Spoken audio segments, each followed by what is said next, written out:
Hi అండి, నమస్తే. Welcome back to అభిరుచులు. ఈరోజు వీడియోలో ఒక టేస్టీ అండ్ హెల్దీ రెసిపీని మీతో షేర్ చేసుకోబోతున్నాను. బయట ఎండలు మండిపోతున్నాయి కదా, మరి ఇలాంటి టైంలో చల్లగా హెల్దీగా ఏదైనా తాగాలనిపిస్తే బయట దొరికే డ్రింక్స్ కంటే ఇంట్లోనే ఎంతో టేస్టీగా చేసుకునే క్రీమీ బాదం షేక్ ది బెస్ట్ ఆప్షన్ కదా. పిల్లలు కూడా చాలా ఎంజాయ్ చేస్తూ తాగేస్తారు.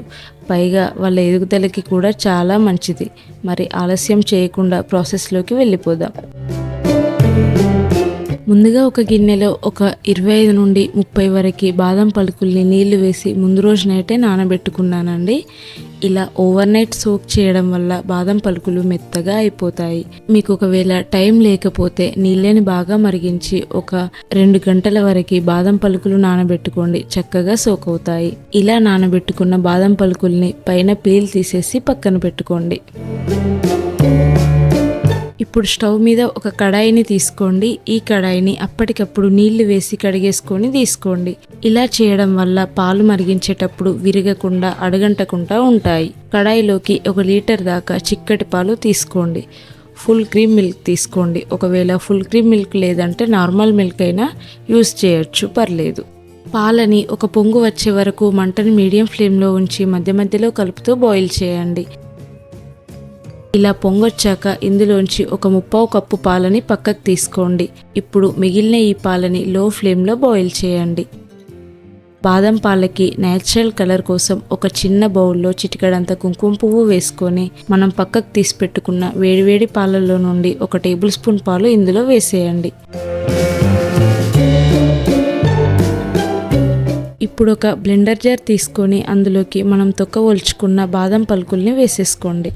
అలాగే మనం నానబెట్టుకున్న కుంకుమ పువ్వు పాలను కూడా వేసుకోండి. మనం ముందు పక్కకు తీసుకున్న పాలని సగం వరకు ఈ బాదం పలుకుల్లో వేసేసుకోవాలి. వీటన్నింటినీ ఎంత వీలైతే అంత ఫైన్ పేస్ట్లా బ్లెండ్ చేసుకోండి. ఇలా నానబెట్టిన కుంకుమ పాలు వేసుకొని బ్లెండ్ చేయడం వల్ల మంచి ఫెంటాస్టిక్ కలర్ అనేది వస్తుంది. మీరు ఎక్స్ట్రా ఆర్టిఫిషియల్ కలర్స్ని యాడ్ చేయాల్సిన అవసరమే ఉండదండి. ఇలా బ్లెండ్ చేసుకున్న పేస్ట్ని పక్కన పెట్టేసుకోండి. ఇప్పుడు మనం పక్కకు తీసుకున్న మిగిలిన సగం పాలల్లో 2 టేబుల్ స్పూన్ల దాకా కస్టర్డ్ పౌడర్ని వేసుకోవాలి. మీ దగ్గర కస్టర్డ్ పౌడర్ లేదంటే 2 టేబుల్ స్పూన్ల దాకా corn flour and 1 teaspoon దాకా వెనిలా ఎసెన్స్ ని వేసుకోండి. ఈ కస్టర్డ్ పౌడర్ పాలల్లో కలిసిపోయేలా మిక్స్ చేసుకోండి.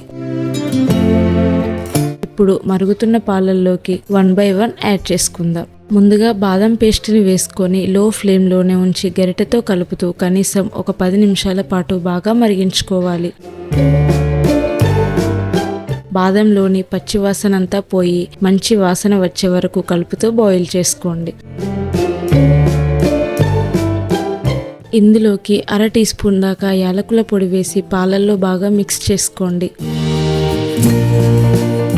నెక్స్ట్ ఇందులోకి ముందుగా కలిపి పెట్టుకున్న కస్టర్డ్ మిల్క్ని వేసి మంటని మీడియం ఫ్లేమ్లో ఉంచి గరిటెతో ఈ పాలని కలుపుతూ కాస్త చిక్కబడనివ్వాలి. ఇక్కడ నేను కన్సిస్టెన్సీ చూపిస్తాను. పాలు బాయిల్ అవుతున్నప్పుడు అంచుల వెంబడి వచ్చే మీగడని కూడా కలుపుతూ బాయిల్ చేసుకోవాలి.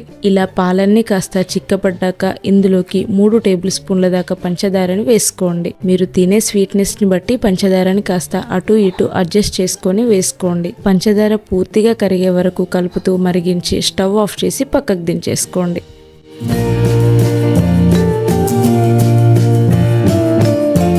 ఇప్పుడు పాలను పూర్తిగా చల్లారనివ్వండి. చల్లారాక మీకు థిక్నెస్ ఇంకా పెరుగుతుంది. ఇలా క్రీమీగా ఉన్న ఈ మిక్చర్ మొత్తాన్ని ఒక బ్లెండర్ జార్లో వేసుకొని 3 నుండి 4 పల్సుల కింద స్మూత్గా బ్లెండ్ చేసుకోండి. బ్లెండ్ చేశాక మీకు చూపిస్తున్నాను చూడండి. థిక్ బాదం షేక్ అయితే రెడీ అయిపోయింది. ఇక సర్వ్ చేసుకునే ముందు ఒక 2-3 టేబుల్ స్పూన్ల దాకా సన్నగా కట్ చేసి పెట్టుకున్న డ్రై ఫ్రూట్స్ని వేసుకొని అంతా ఒకసారి కలిపేసుకొని సర్వ్ చేసుకోండి. అంతేనండి, బాదం షేక్ కలర్ఫుల్గా ఉంది కదా. టేస్ట్ అంతకంటే అదిరిపోతుంది. బయట దొరికే ఆర్టిఫిషియల్ డ్రింక్స్ కంటే ఇది ఎంతో మేలు. సో మీరు ఇప్పుడే ట్రై చేయండి. హెల్దీగా ఉండండి. మీరు ప్లెయిన్గా అయినా తీసుకోవచ్చు, ఐస్ క్యూబ్స్తో అయినా సర్వ్ చేసుకోవచ్చు.